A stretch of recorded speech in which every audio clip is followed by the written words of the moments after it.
আসসালামু আলাইকুম। কি অবস্থা, সবাই কেমন আছেন? ভালো আছেন?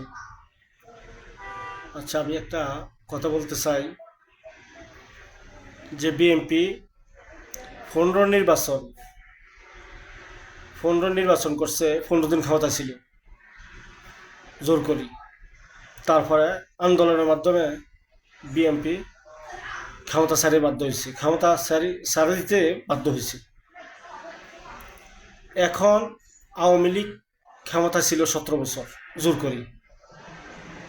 তো বিএনপি যদি ক্ষমতা থাকতে পারতো, বিএনপি তো বিএনপি তো হে স্বৈরাচার। বিএনপি যেমন স্বৈরাচার, আওয়ামী লীগ তেমন স্বৈরাচার। ঠিক আছে? তো বিএনপি যদি নির্বাচন করতে পারে, তারেক জিয়াকে রাজকীয় করতে পারে, আর আওয়ামী লীগ কেন নির্বাচনে অংশ নিতে পারবে না? এটা আমার জাতির কাছে আমার